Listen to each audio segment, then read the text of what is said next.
Thanks for coming out. This is a nice sized group for okay winter day. As always, ask questions if you have questions as we go along. I don't like cold weather, but I love the garden in winter. And so that's what we're going to explore today as we go through the garden. And I guess we'll just get started.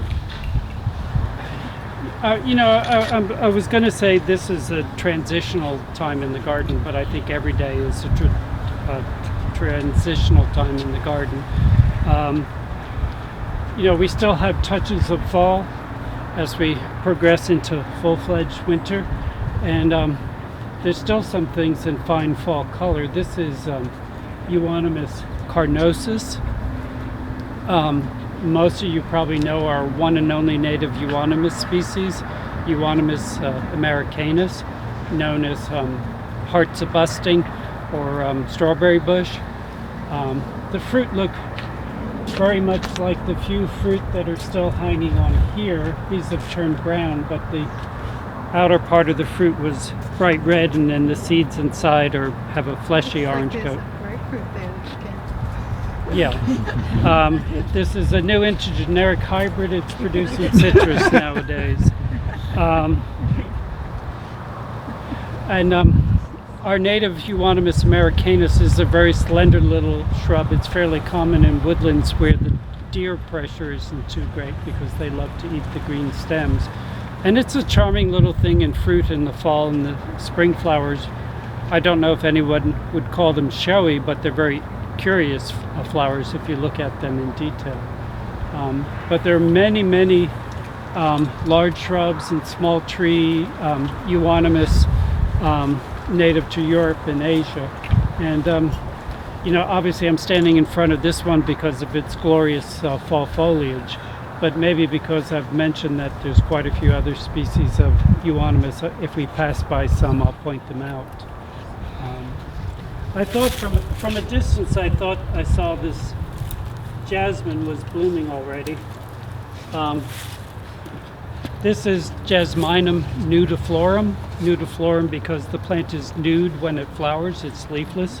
Some jasmines are evergreen, many are deciduous, many are tropical. This one is fully winter hardy. I grew up with it in northern New Jersey near New York City. A lot of people confuse it with forsythia, but it has this arching growth habit. Most forsythias are upright and it has these slender green twigs. Another way to tell it apart is that jasmines have 5 petals, or this species has 5 petals and forsythia has 4. A lot of people are surprised to know that plants have their flower buds. Winter and spring blooming plants have their flower buds by late summer, early fall, and you can see the very prominent flower buds on the stem. Winter jasmine, some people call it January jasmine. It does tend to root where the tips of the stem touch the ground, but I thought that'd be a useful thing on this steep bank. And it can bloom on and off all winter. There are lovely big banks of them on Wade Avenue as you head into town. That's a very sunny bank. Perhaps some are blooming there now. They're in the median and 440 as well, in those elevated planters they have. Oh, okay. I rarely am up that way, so probably haven't seen them. Yeah, it's a really tough shrub, so it'll survive growing in those raised concrete planters in the middle of a highway. And this time of year, I've become very aware of. We have a large number of evergreen plants. When you travel north, by the time you get north of Washington, D.C., you see very few evergreens in the wild landscape. It's mostly deciduous trees. And I really value this time of year the contrast between evergreen and deciduous plants. But when plants lose their leaves, you start to really appreciate their architecture, and some of them have much more striking architecture than others. But this is a weeping redbud. One of Dr. Denny Werner's introductions, Ruby Falls, with the purpley red foliage. And then there's some twigs that are colorful. This is a willow, salix, flame. In colder climates, it would be bright coral red, but here it just shows a slight hint of red pigment as the winter gets colder. The snowdrops are galanthus. This is Galanthus elwesii, not Elwesii. It's actually named for an English gardener whose family name was Elwes, and he resented, or I think it was more his widow, resented when people would pronounce it Elwesii because Mr. Elwes did not have a cold, he was not wheezing. So it's Elwesii, and it's a very, very variable species. Typically it doesn't start blooming until January, so it's an early winter bloomer, but there are fall blooming forms. And I don't know if I'll get thrown out of the garden for picking a flower, but I don't know, there's maybe 24 species of snowdrops, and I don't mean the thousands and thousands of garden selections, but wild species. And you might notice on the label it's Galanthus elwesii variety monostictus. Everybody knows what mono means, one, and stictus means spotted or touched. And the typical elwesii has 2 green spots on each of the inner tepals, but this one just has 1, and that's typical of the fall blooming one. And this one is fragrant. Some Galanthus are fragrant, and there's actually a couple of newly described species of Galanthus. But I mentioned that the species is very variable. So what's more typical of the species in my own experience is that it's very slow to increase, but this one multiplies really quickly. And I hope we'll make the time to dig it up and divide it and spread it around the arboretum this winter. A good time to divide snowdrops is while they're still actively growing. They might look a little grumpy after you transplant them, but next year they'll come back and they'll be just fine. Do you think it's seeded since a couple of those are so far away from the other plants? Well, it's possible, certainly. We have there's some other. The main clump is all one clone, but there's some other early blooming Galanthus elwesii in the white garden that are in bloom today. So if we put them together, we'd probably get a lot of seed set. And I always feel that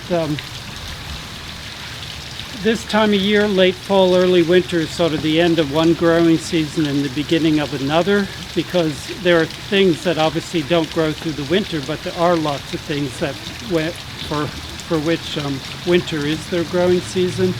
And you know, the small bulbs are sort of the beginning of the winter blooming bulb season.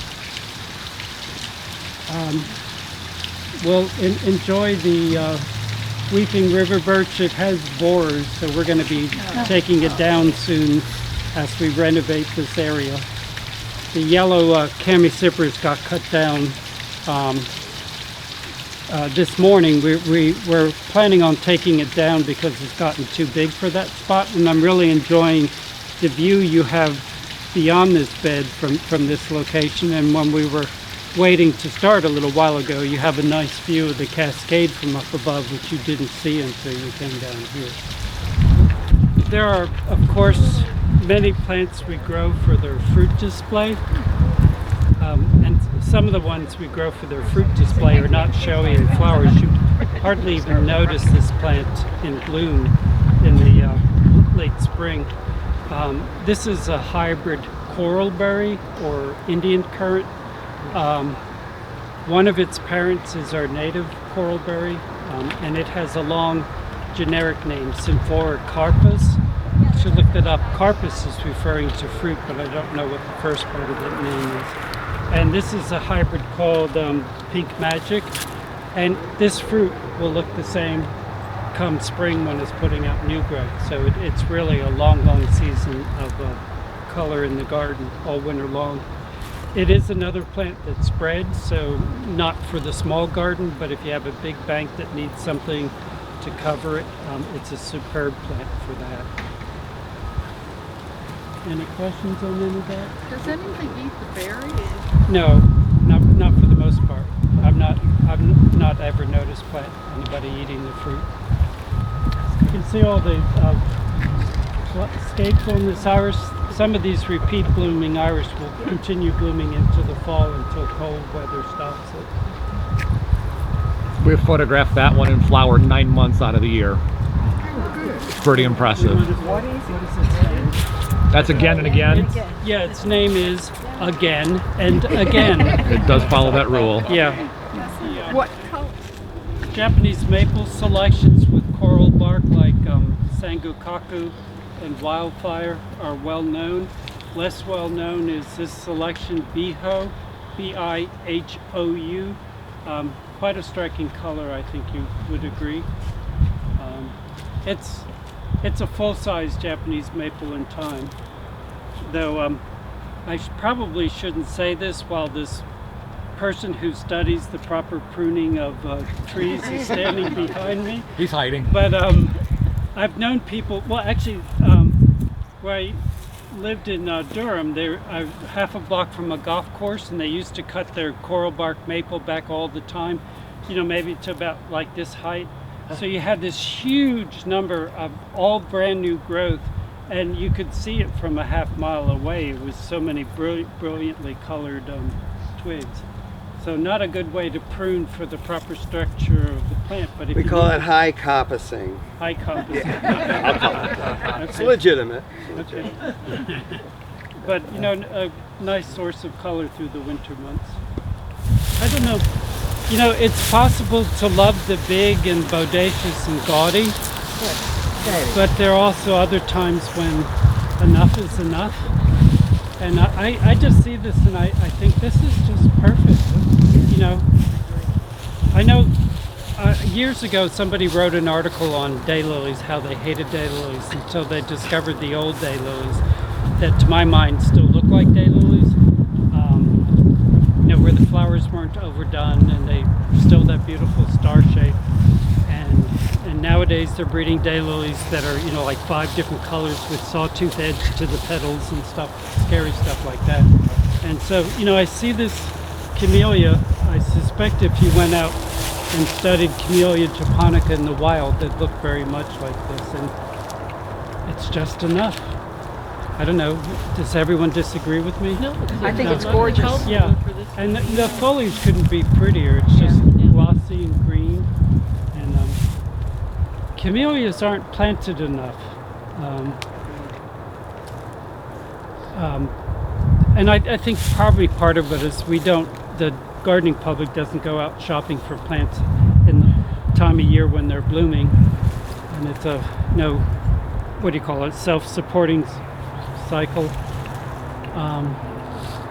But I don't know, to have these glorious flowers this time of year. I mean, if you're into Christmas, what could look more Christmassy? Yeah. The red and the green.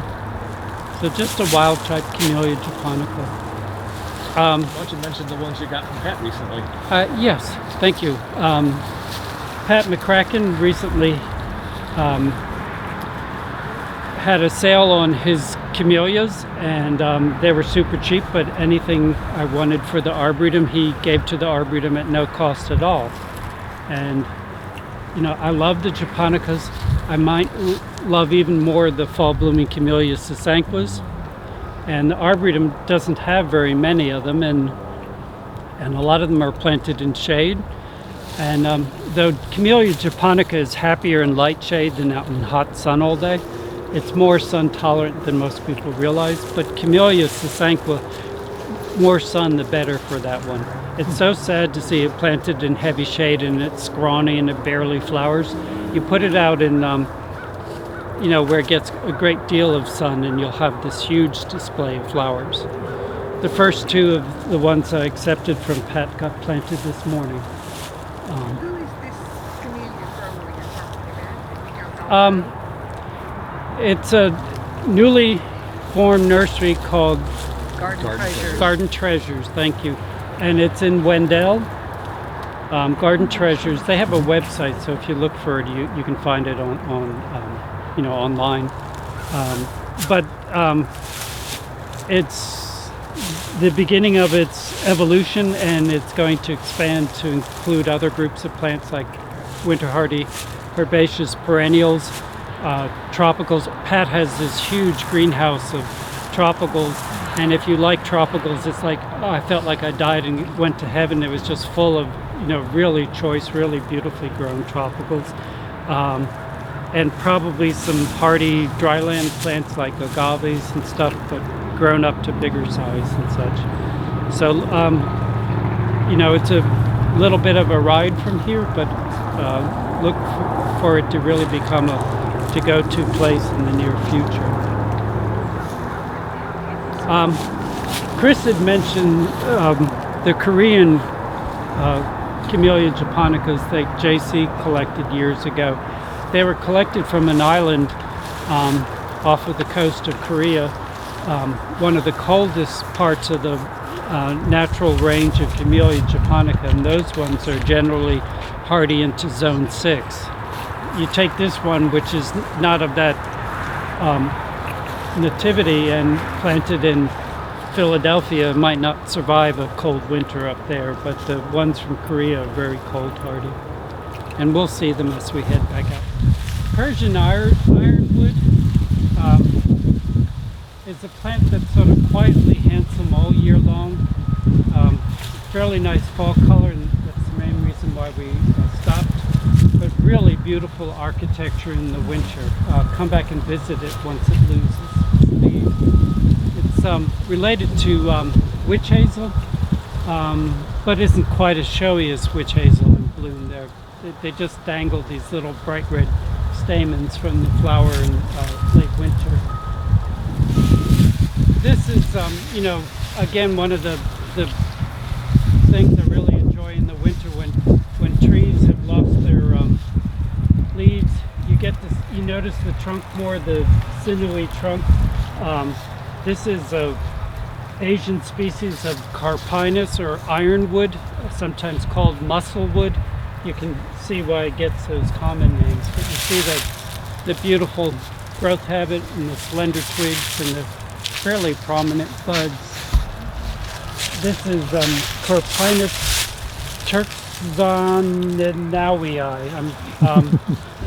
Somebody's family name I've just butchered, but usually when people ask me how I pronounce my name, I tell them I don't know, so maybe they can forgive me for mispronouncing it. This osmanthus is blooming. If it was a little bit warmer, we'd probably, you catch it? Yeah, the breeze is blowing that way. This is one of the many selections of the holly-leafed osmanthus, Osmanthus heterophilus. Heterophilus means different leaves because when the plant is young, the leaves are very holly-like.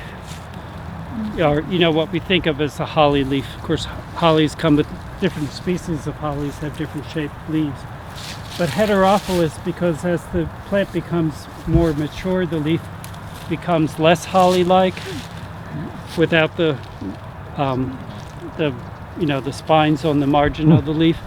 Now, when I first learned this plant in an earlier century, it had a different specific epithet, which was ilicifolia, and that's referring to ilex-like leaf, ilicifolia. But you'll see it under both names. And it's very fragrant. I don't like the fragrant as much as I do Osmanthus fragrans, which is, to my nose, one of the best fragrances.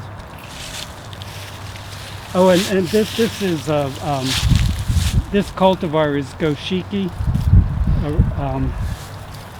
Someone correct me. I think Goshiki might refer to brocade or something like that. What? 5-colored? Thank you. Easy. The brown part porting or dying? The brown port, which Chris has promised he wouldn't photograph, is just a branch that is dyed. It is not a brown sport. It's hard to see this camellia because the maple is right up against it.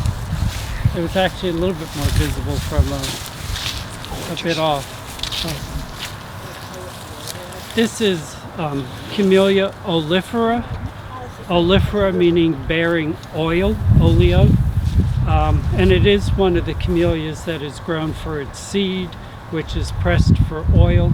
And it is a very high quality edible oil, monosaturated like olive oil. So, good for your health.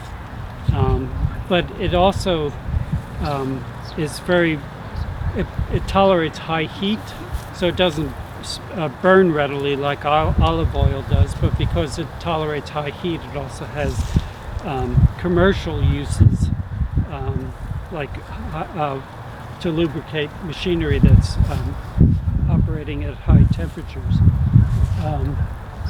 It's a close relative of Camellia sasanqua, and the Camellia sasanquas we grow in gardens don't represent the wild type, because the wild Camellia sasanqua has a single white flower that's quite a bit smaller than this, and only in the wild only occurs in S white flowered.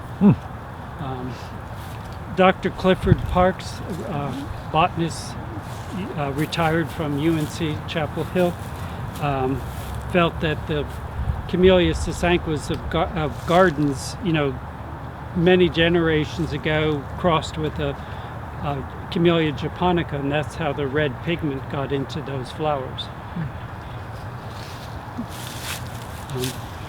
It's fragrant, to my nose, has that sort of odd fragrance of Camellia sasanqua. Sort of musky. Yeah, a lot like Elaeagnus pungens, the autumn olive, which when it blooms I'm very aware of, but would rather not smell. I'm right now pointing out this little herbaceous perennial. It's Lamium maculatum. Maculatum means spotted. If you think of the word immaculate, it's the opposite of immaculate is the opposite of maculate. Though we don't use the word maculate in English, it's a common descriptive epithet in plant names. I did call it a perennial. It is a perennial. It's not especially good for us in this area because it doesn't like our summers. It usually dies out in the summer. But if you have a little scrap that survives the summer, it just gets better all winter long. And you see it started blooming a little bit. A volunteer was absolutely beside himself when he realized we had a purple flower here in the white garden. But it doesn't bloom through the winter. When the weather turns cold, it'll stop blooming, but the foliage is never hurt by cold, and it'll just get better all winter. So I think it's entirely worth planting for fall and winter and early spring display, even if it doesn't make it through the summer, because the foliage is so pretty. Now, if I could find it, there is a white flowered form of this lamium with the same silver leaf called White Nancy, but I haven't found it. I haven't looked hard either. Now the wild type Lamium maculatum has just a silver splash in the center of the leaf, and so these forms that have a leaf that's mostly silver are garden selections. And this is never weedy because it's not a strong grower when the weather turns hot. There is the close relative, which is not Lamium but Lamiastrum, the yellow archangel, which is a very rampant spreader, and I don't recommend it for most gardens. But this Lamium maculatum is always well behaved. Yes. Is this his full sun? No, I would not grow it in full sun. Because I was Well, when somebody asks me, does something want full sun, I generally think that you mean in the heat of the summer. This is fairly shady in the summer, and almost any plant will take full sun in the winter. So you could put it, when I used to do pots for clients, when I was working for private clients, I would often use this in containers with pansies and winter vegetables for winter display. And you could put it out in the full sun, it would be perfectly fine. But it would never survive the summer if it was in full sun in the heat of the summer. It's a shade plant, but winter sun is fine for any shade plant. Here's something that just has its first spike of flowers, but will bloom all winter long. I'm talking about this plant here with that one spike of flowers. It's one of the wallflowers. This is Erysimum Bowles mauve. E.A. Bowles was a very famous English garden writer in the early 1900s, and this one is his selection. It is sterile. It doesn't make seed. It's grown from cuttings, and so it's been kept alive for probably in the neighborhood of 100 years, just rooting cuttings of it. It's not a long-lived plant. Often it'll bloom all winter long and then die when the weather turns hot in the summer, but entirely worth replanting every fall. There's some really fine clumps up on the roof that I haven't seen this week. They'll probably have a bit more bloom than this one. This chrysanthemum is one that's been in gardens for a good long time. Edith Edelman thinks it might be the Victorian cult of our golden Lida Thompson. A lot of us refer to it as the Thanksgiving mum because you can always count on it being in bloom for Thanksgiving. Some of these really late blooming chrysanthemums that don't open until after the first hard frost will often then bloom for a long frost-free spell. All of these garden mums are quite vigorous, and every year we have to remove an excess of it, but they earn their keep for late season bloom. Seen our new path? It improves the appearance of this area tremendously. It has inspired us to renovate these gardens. Have we had time to do much? Not yet, but this winter we hope to continue. So expect to see a lot of changes in these gardens, a little bit of editing, but also a lot of additions, maybe some sculpting of the soil in here, bringing in some soil, mounding it up different places, but tons more planting. So the Arboretum had the materials on hand, and a local landscaper, I guess you would call him, who does this kind of work, donated the labor. So tremendous benefit to the Arboretum. Was that Kurt Renz? Yes, Kurt Renz. Yeah, Kurt Renz is often on these tours. Bring it out. But this tree with the spikes of flowers, that's loquat. Oh yeah, I can smell it now. It's a really pleasant smell, at least that's my opinion.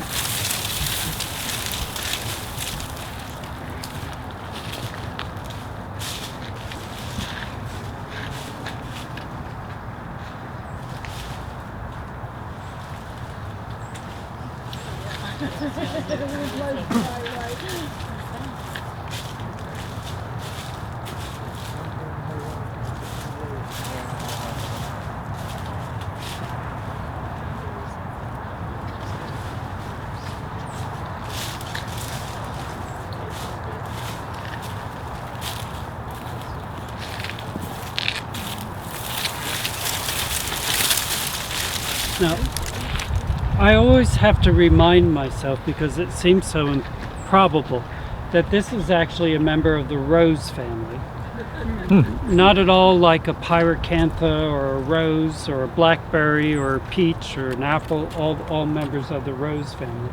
It does, if you look at an individual flower, one floret, it does look much like a strawberry flower. The typical 5 petals, and then all the huge number of little stamens in the center and one pistil.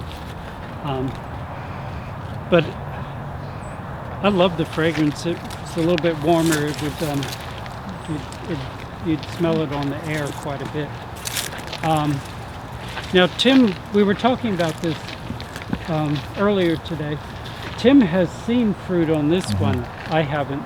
And I've been working on the perennial border since about the mid-1980s. But there's a younger loquat in Asian Valley that was just absolutely weighed down with fruit last summer, and it was entirely worth eating. We sowed a lot of seed and have young seedlings in the greenhouse, so expect to see some loquat seedlings distributed one way or another this coming year. It must, because the one down there produced a huge crop of seed, and that's the only plant. And I have to think that this is not anywhere near enough to the other one that enough bees could go back and forth to account for the huge number of fruit set. There were a lot more blooms on these a week ago, and there's its name. This is one of the smaller flowered crocus, but it's one that's readily available if you buy bulbs through the mail. But it's a really good performer, and when there's lots of flowers, it does make a show. The specific epithet is ochro-lucus. Ochre referring to gold and luca to white. And you see where it gets its name. But this is the time of year when the fall blooming crocus are going by and a whole cohort of winter blooming ones are starting. I think last week I saw a few flowers out here of crocus levigatus, which usually starts blooming in December. I don't see them today. Okay, the Verbena canadensis the purpley pink up there will bloom all winter. That represents the wild type of verbena. It's much more cold hardy than most other garden selections, which are hybrids. And it's not a real rampant spreader. That's not been cut back at all. You can see that's about as wide as it gets. The birds have been busy already. They've stripped most of the fruit off the deciduous holly. Say that again?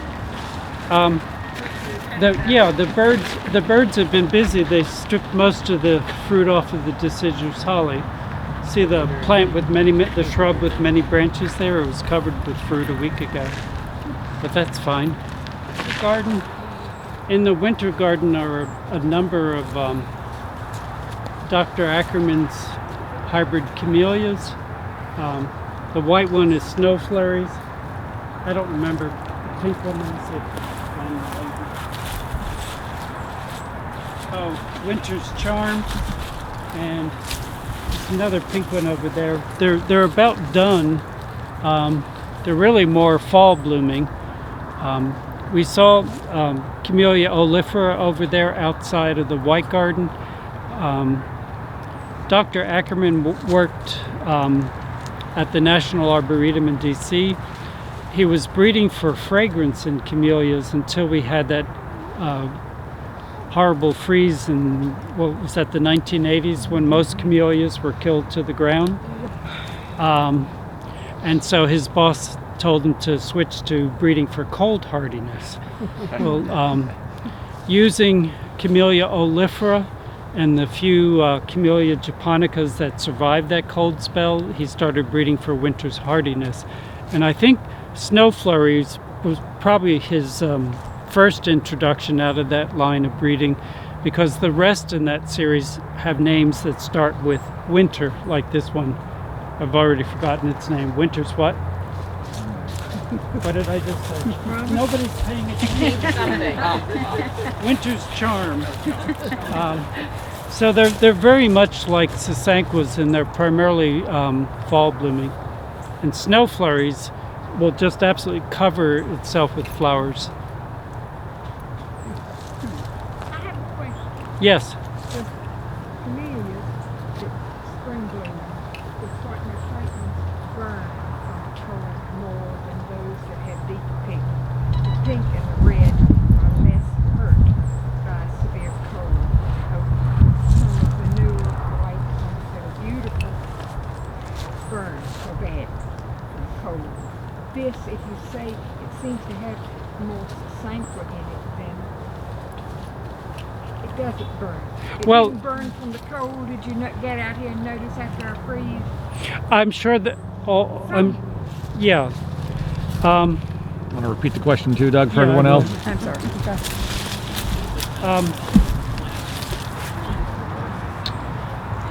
Yeah. I think with the winter blooming and early spring blooming camellias when there's a cold spell, I'm not sure if my answer is correct, but I suspect that it's that the white flowers show the cold damage more than pink and red ones. Okay. Now, it's possible that maybe with the red pigment that they're more cold tolerant. I don't know. These camellias and many winter blooming plants have a large number of buds. And so when we went to 24 a couple weeks ago, I'm sure any of the open flowers were destroyed by the cold, and these flowers that are in nice shape now were buds that hadn't opened yet. You can see there's still some buds, but here's a whole bunch of buds that haven't opened yet. But with like white flowered winter blooming japonicas, sometimes even in a closed bud they can get enough cold damage, so when they open up they're brown. But they also vary tremendously in their cold tolerance. Yes, they do. Yeah. What? Crimson candles. Marilyn was referring to crimson candles, which is a hybrid camellia. It's part Camellia reticulata, which is a species that's really better in zone 8, not particularly good here, but it has really big flowers. But crimson candles, its other parent, I'm not sure who its other parent is, but it's one of the wild species with small flowers and tons of them. So crimson candles has flower about that size, but just covers itself. That was bred by Dr. Clifford Parks in Chapel Hill, and he was breeding for camellias that sort of rivaled azaleas in that they have they cover themselves with lots of small flowers. And crimson candles is interesting because the candle part, its name is because the buds that are present on it all winter. Let me find a bud on this camellia.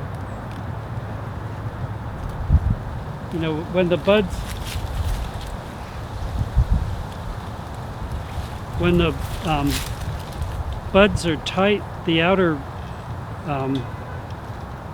what is the term? In camellias, the sepals and the petals are not really distinctly different from each other. They sort of grade from one end to the other. The outermost ones are very sepal-like. They're green or brown and more leaf-like, but as the flower opens, they become more and more petal-like until the ones that are fully petal-like. But in crimson candles, it's sort of like this flower, in that all winter long, the top 2/3 of the flower bud, you can see the bright crimson petals, tightly rolled, so it looks like a bunch of red candles on the plant all winter long. It's a great big plant in time, but a lot of camellias get big. They're really small trees and not shrubs. They have permanent trunks like a dogwood tree does or something. I hadn't been into the winter garden the last couple days, so not the last couple weeks, so let's see what we might find. Is the loquat evergreen? Yes, the loquat is evergreen. Yes. So it survives in zone 70 generally? I'll take this. I'll return it to you. No, you can have it. Okay. The question was, is loquat evergreen? Yes, it is evergreen. This represents the type that's been in gardens in the South, well, in the 40 years I've lived in North Carolina. And it's one of those plants that if we have an exceptionally cold winter can get clobbered, but most winters it comes through just fine. It went through that 2 winters ago when we got so cold for a bunch of weeks, and it wasn't hurt. The flowers usually get destroyed over the course of the winter, which is why we don't usually see much fruit set on it. But it is evergreen. The other one in Asian Valley was something that Mark collected seed of in Taiwan, I think, and it made a very regular growth habit. I haven't looked at it recently. I sort of think its growth habit is less tight because those branches really were weighed down by all the fruit it set this spring or summer. And then things dug. Yeah, well, you know, as we go through the garden, we walk past countless things I could talk about, but I, you know, if this, oh, that's a nice display on that. I might as well take a moment to,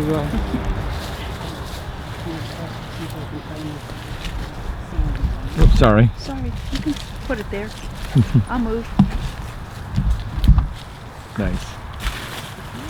But we lost Doug. I think he's coming back. He's looking for the tank. I think he knows his way around.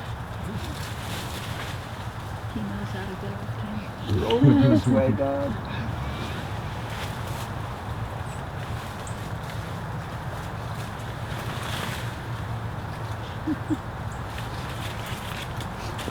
yeah. I knew this was another one of Dr. Ackerman's introductions, and it is another one which starts with Winters. It's Winter's Dream. More upright growing one than something like snowdrop. I mean, snow flurries. I had stopped to look at this Lindera. It looks like it's going to quickly shed all its leaves, but it won't shed its leaves until spring. They'll turn an even brown, but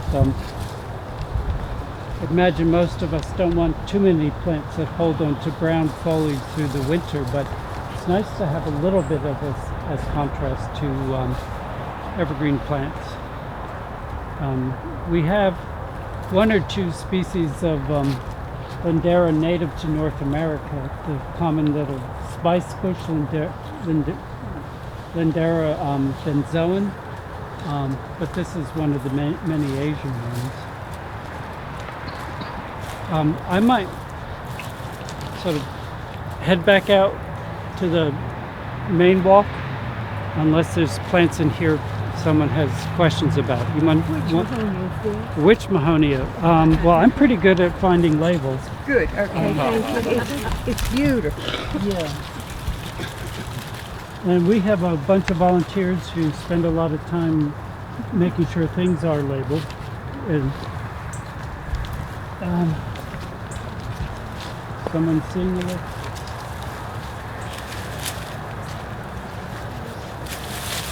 Mahonia ex media. Yeah, but what Winter sun. Okay. Yeah. A lot of these big Mahonias are hybrids, and one of the series of hybrids is called Mahonia ex media. Media meaning like meat, like the middle, you know, hybrid between two things. And they often start blooming by late December or early January. And if the winter's mild, the flowers will last a good long time, but if it turns bitter cold, the flowers can be lost. The flowers are usually delightfully fragrant. The fragrance reminds me of Lily of the Valley. And Tim, please turn the leaf blower off. He was just there, he should have seen us here. But I enjoy them year round for the bold architecture of the whorls of foliage on the stems. One of the parents of the media hybrids is the common Oregon grape holly. Oh no, not Oregon grape holly. It's a Japanese species, media. What is the common one? Beelii, or maybe more correctly, Japonica beelii. And that one is common in gardens and does tend to seed around a bit. And it doesn't like sun, but these medias you can grow in full sun. I've seen them in that Riverbanks Botanic Garden in Columbia, South Carolina, which is a whole lot hotter there than here, and they were growing in full sun and looked just fine. It'd be nice if it would shed these spent flower stalks. And this one, I don't know if it's been cut back, but these hybrids get really big. They'll get about twice as tall as this one is now. Did you find a name for this one? Yeah, it's Winter Sun. Winter Sun. Yeah, and that one's fairly readily available in garden centers. They're also fairly easy to root. They don't look like the thing you could root, but they're fairly readily. Will they grow from seed? Well, they're a hybrid, so they wouldn't come true from seed. And they make a lot of fruit, but I don't know if the seed is viable. And the fruit is edible, but not necessarily something that you would care to eat. Well, edible Winter Sun. And then there's three other sister seedlings, Hope, Faith, and Charity. Certainly Hope and Charity. I think the other one is Faith. And as we go back out, we'll go past a number of other Mahonia. This is a different hybrid Mahonia, not just cultivar, but it's a different cross. I don't know what the parents are, but it's Mahonia X Lindsay A. I know it was named after a woman because when the specific epithet ends in AE, it's commemorating a woman, or whereas if it was a guy, it would be Lindsay with a double I or some variation on that. And this cultivar is Cantab. The foliage is very pendant on this one. It's a fairly distinct looking one. This is my favorite of these evergreen Mahonias. It just looks so lush. And this one is not a hybrid. This is just Mahonia japonica, one of the parents of the media hybrids. And this is a species that prefers shade over sun and doesn't get much taller than it is today. But I just think it's a beautiful thing.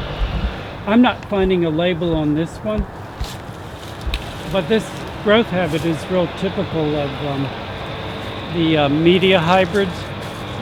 This is one of its parents. Its other parent is Mahonia lomarifolia, which is a very tall, narrow-growing one, but not reliably winter hardy in this area. The hybrids are fully winter hardy in this area. Yeah. Uh-oh. This is an extremely rare plant. This is the Florida, Texas? No, it's Torreya? Yeah, Toria. Yeah, Toria taxifolia. Native only to, I think, the panhandle of Florida. It's had a rough couple of years. I think Tim was correct in that some of the things we lost this year when the weather turned hot and dry, it wasn't just the hot and dry, it was that their root system was compromised by the extreme wet summer we had last year, 2018. And so the root system was compromised, and then when it turned super hot and dry, they couldn't deal with that as well. But it's growing back in some. What? On that, What? the number of rhododendron that we're seeing die back this summer. Do you think you'd attribute it to the same thing? Old rhododendron. It could be, sure. That we didn't know why. I'm sure the back-to-back seasons of too wet and then too dry could certainly affect rhododendrons. This is a interesting hybrid camellia. The cultivar is Yume, Y-U-M-E. You notice the petals almost alternate between white and pink. One of its, I don't know both of its parents. One of its parents is Camellia Yucianensis from Yushan province, and it has a smaller single white flower, and it's often very fragrant. This has a bit of a fragrance, a little bit better than the Sasanquas, but it can bloom for an extended period of time this time of year. This is the type of display that you expect out of a Camellia Sasanqua camellia. the name Sasanqua comes from the Japanese common name for these camellias. But just a beautiful, beautiful landscape display. This one is one called Rose of Autumn. It was bred by Bobby Green of Green Nursery in Fairhope, Alabama, near Mobile. And his email address used to be Mr. Sasanqua at whatever it was. The deciduous hollies are really real showstoppers. There are other selections of deciduous hollies that are like 10 times showier than this, but this is one that JC named. I've always thought it might be a selection of the Japanese deciduous holly, Ilex serrata. One thing that's nice about it, though it's gotten fairly wide, it's generally compact because our native Ilex verticillata can get 8 feet tall or more. But being a holly, you need a male holly tucked away somewhere to pollinate the females, and some selections are showy for a longer period of time than others, and I think it varies because some are probably tastier to birds than others. So the ones that the birds prefer can often get stripped, and things like winter red and winter gold will often hold its fruit most of the winter. But it's okay when the birds strip the fruit because they're just trying to get by. Magnolia virginiana is one thing I enjoy year-round because of the silvery underside to the leaves that you see when there's a breeze and the underside of the leaf shows up. This is a hybrid cherry. The cultivar name is NA63480. The NA stands for National Arboretum. It's something they bred, and as far as we know, has never introduced. Nowadays when you try to contact some organization, you go on their website and the email page comes up, and you fill in all your information, and then you put in the text, and then you click on the thing that says I am not a robot. Well, I never got a reply to my question, and my question was if they had ever named this, and if you hadn't, can we introduce it? Autumn flowering cherries are often widely planted. They are as pale a pink as they can be without being off-white, but I think this is a much prettier color, and you can see a few flowers down here and some way up, but it'll bloom all winter long whenever the weather hasn't gotten bitterly cold. And like the autumn flowering cherry seems to want to grow with many stems, my inclination would be to allow it to grow that way rather than fight it all the time. But I think a really worthwhile plant, and I think maybe I'll have to do something more direct than email and talk to the director. He is, after all, an NC State graduate, and I knew him when he was an undergraduate here, so maybe he would answer. But it's fairly easy to root. I guess we've taken early summer cuttings, so sometimes the plant doesn't get out into the bigger world because it's so hard to propagate, but this isn't hard to propagate. Shall we call it a day? Well, if you'd like, you can do one more since we talked about the iris again and again. The plant behind you is the single most longest flowering plant in our photograph collection. Yes. Oh. Yes. And amazingly few flowers today. Chris, do you know if this started off as one plant? I don't know that. I suspect it started off as one plant, and after 30 years has become a big mass. Yeah. Oh, thank you. Perfect. Yeah.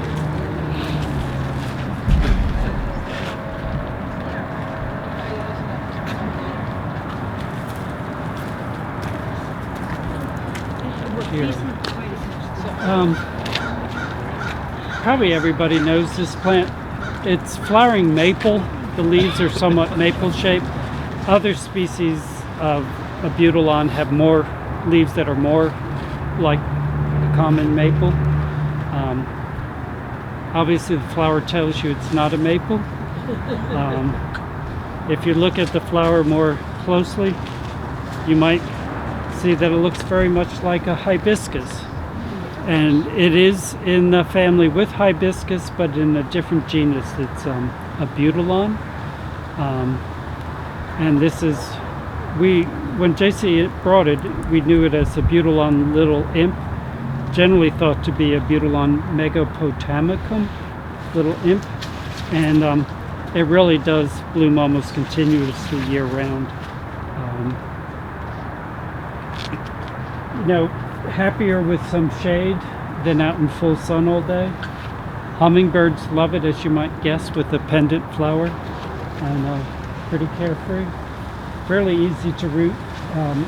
I prefer to take cuttings when it's in new growth in the spring before it starts blooming, because they make better shaped plants, but they'll root on this time of year as well.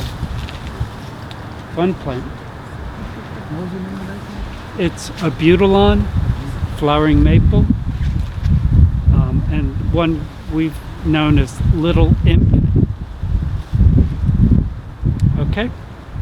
Thank you so much, Doug. Thank you. Thank you, Doug. Sure, you're welcome. Thanks for coming out.